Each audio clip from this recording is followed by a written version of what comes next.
dual cab four-wheel drive of the year competition. We've got 4 of the favourites that we've chosen: the Ford Ranger, the Mitsubishi Triton, the Isuzu D-Max, and the old favourite, the Toyota Hilux. All of them dual cabs, all of them 4x4s, all of them diesels, which is what most families will go for a recreational vehicle, and that's what we're aiming for here. Not what the tradies want to buy, but what a family would buy for a recreational vehicle off-road. So we'll put them through a bit of their paces, a bit of sand work, a bit of track work, on the road. We'll go for a drive now and see what they like.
Let's have a look at these cars individually now. First up, we've got the Toyota Hilux SR5.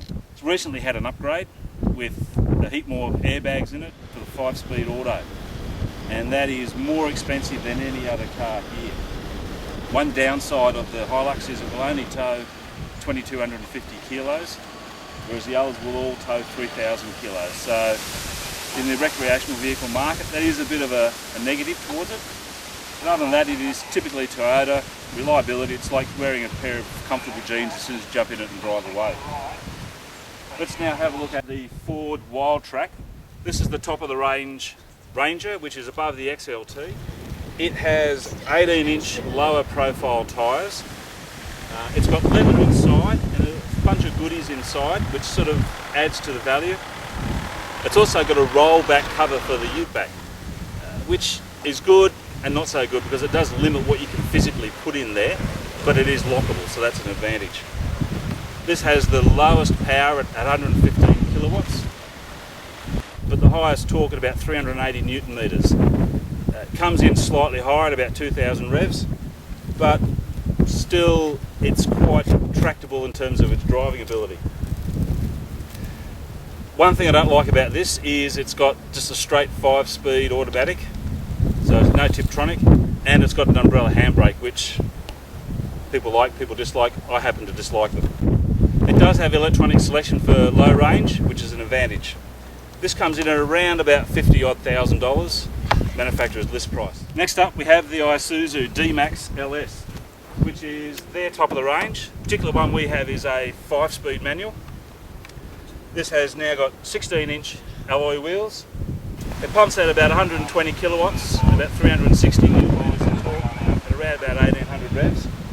And it really is an under-stressed motor. It just plots along easily. Of the 4 vehicles here, it probably has the lowest ground clearance, which is not helped by the 16-inch wheels, where the others have 17-inch and 18-inch wheels.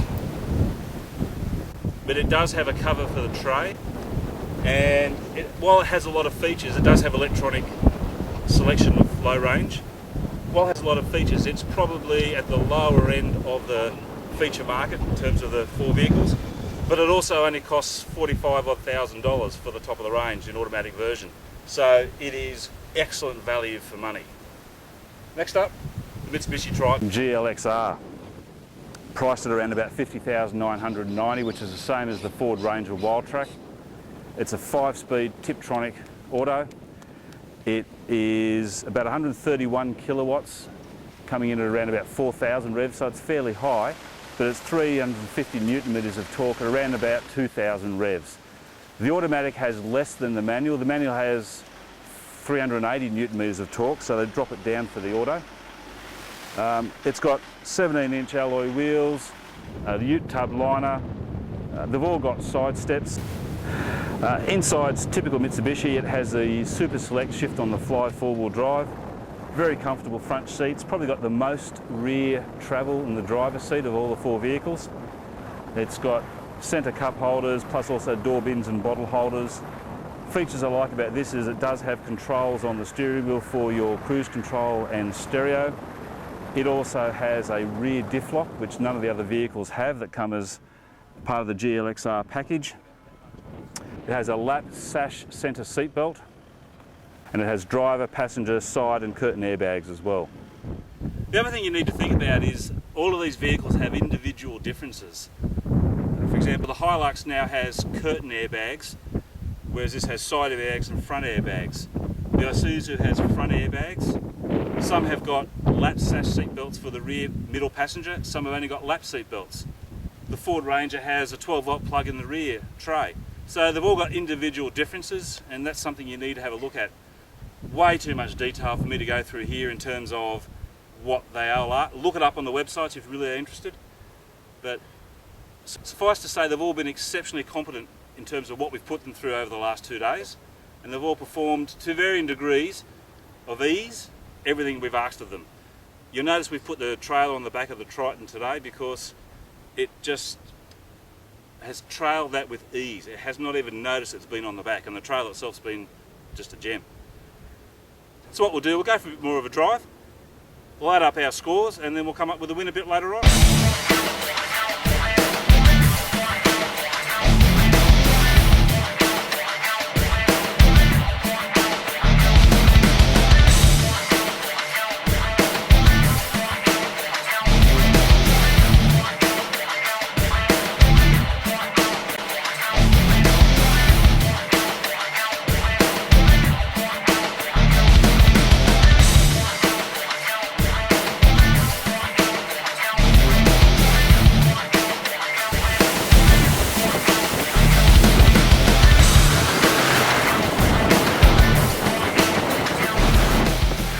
Okay, we've had our fun for the weekend. We've taken these up through the Wattigans, as you've seen from the footage. We've put them through mud patches, we've taken them up rock shelves, we've taken them on the freeway, we've taken them on back roads, and then we've taken them down Stockton Beach in some of the softest sand in the east coast of Australia, down sand dunes, and just had, quite frankly, a bundle of fun for the weekend. But in all of this, because it is a knockout to find out what the winner is, there's only going to be one. So 3 of these vehicles sort of come in second.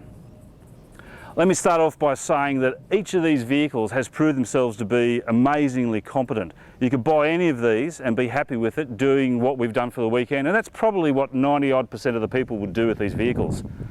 We have said at the start it's aimed at recreational buyers as opposed to work buyers, so we haven't really gone into anything with regard to tray sizes or anything like that.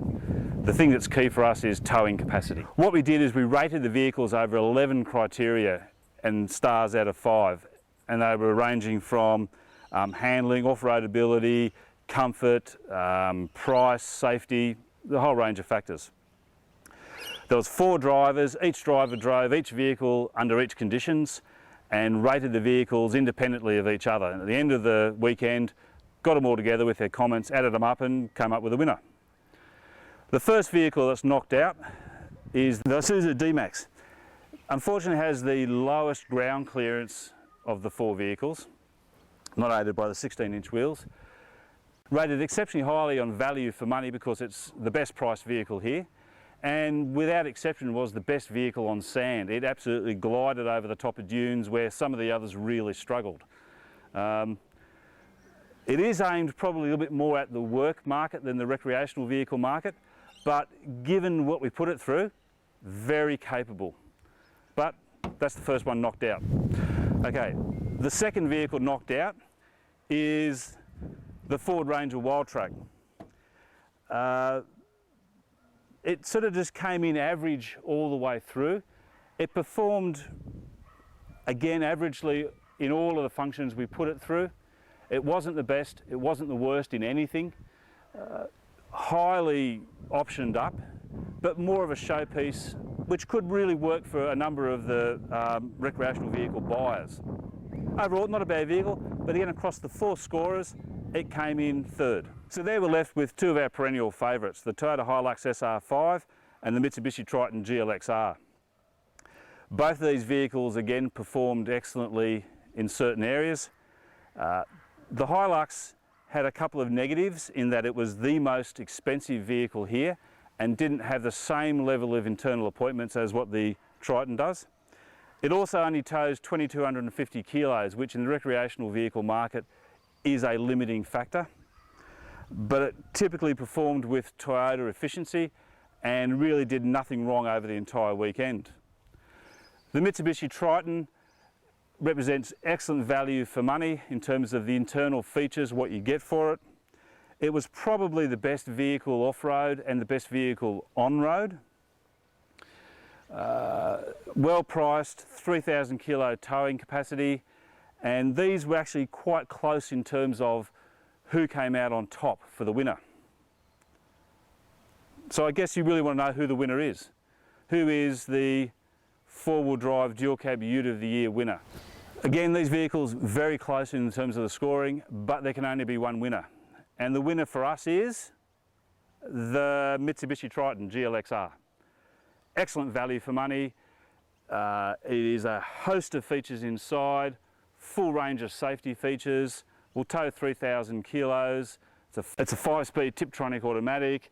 It has more what you're looking for in terms of the recreational vehicle market. It has a rear diff lock. It has a centre lap sash seatbelt in the back. It's got more room in the back. And it performed effortlessly over most of the functions that we put it through over the weekend. When you combine all that, when it has a 5-year manufacturer's warranty of 130,000 kilometres, it has a 10-year powertrain warranty and 5-year roadside assist, you really can't go past this particular vehicle for a recreational off-road vehicle. 4 vehicles that we chose, all 4 exceptionally competent, the one winner being the Mitsubishi Triton GLXR. If you want to read the full article on our weekend and all of the vehicles, go to anyauto.com.au and have a look at the article there. It goes into much more depth than we do here and also got a whole heap more pictures. Thanks for joining us. See you next time.